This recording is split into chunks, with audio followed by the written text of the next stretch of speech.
Syarif Hidayatullah atau yang biasa kita sebut dengan nama Sunan Gunung Jati. Sunan Gunung Jati berperan penting dalam penyebaran Islam di Jawa Barat, khususnya daerah Cirebon.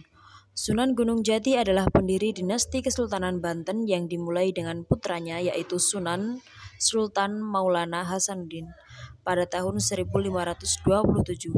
Sunan Gunung Jati menyerang Sunda Kelapa di bawah pimpinan Panglima Perang Kesultanan Demak Fathahillah. Sunan Gunung Jati merupakan sosok yang cerdas dan tekun dalam menuntut ilmu. Karena kesungguhannya, ia diizinkan ibunya untuk menuntut ilmu ke Makkah. Di sana, dia berguru pada Syekh Tajuddin Al-Qurtubi. Tak lama kemudian, ia lanjut ke Mesir dan berguru pada Syekh Muhammad Athaillah As-Sadzili, ulama bermadhab Syafi'i. Di sana, Sunan Gunung Jati belajar tasawuf Thariqat Sadiliyah. Setelah diarahkan oleh Syekh Athaillah, Syarif Hidayatullah memutuskan pulang ke Nusantara untuk berguru pada Syekh Maulana Ishaq di Pasai, Aceh. Kemudian ia melanjutkan perjalanan ke Karawang, Kudus, sampai di pesantren Ampel Dintas, Surabaya. Di sana ia berguru pada Sunan Ampel. Sunan Gunung Jati lantas dimintai untuk berdakwah dan menyebarkan agama Islam di daerah Cirebon dan menjadi guru agama. Ia menggantikan Syekh Datuk Kahfi di Gunung Sembung. Setelah masyarakat Cirebon banyak yang memeluk agama Islam, Syarif Hidayatullah lantas lanjut berdakwah ke daerah Banten. Selama berdakwah di Cirebon, Syarif Hidayatullah menikahi Nyi Ratu Pakungwati, yaitu putri dari Pangeran Cakrabuana atau Haji Abdullah Iman, penguasa Cirebon pada saat itu.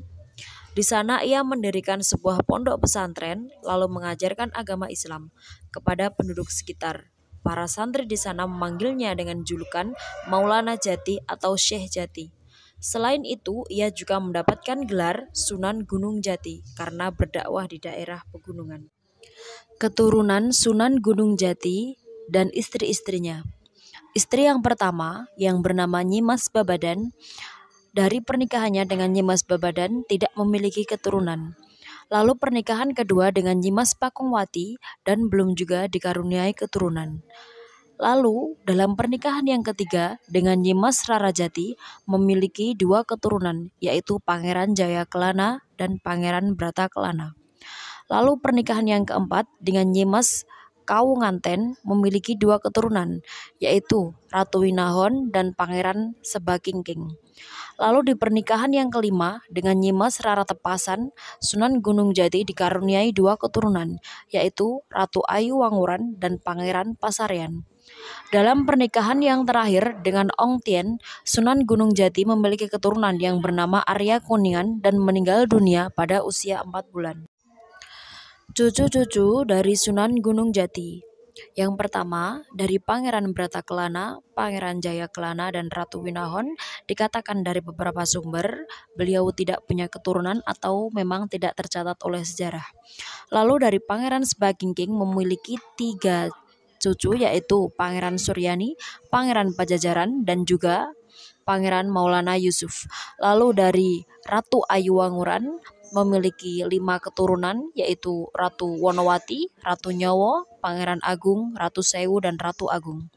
Lalu dari putranya yang bernama Pangeran Pasaran memiliki cucu yang pertama, yaitu Pangeran Kesatrian, Pangeran Panembahan Losari, lalu Pangeran Dipati Charbon atau Pangeran Sedang Kemuning, lalu Ratu Bagus, Ratu Mastoban, dan Pangeran Ruju.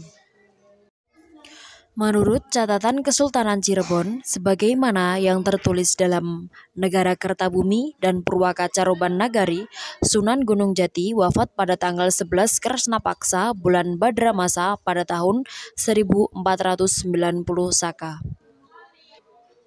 Tepatnya yaitu 19 September pada tahun 1568.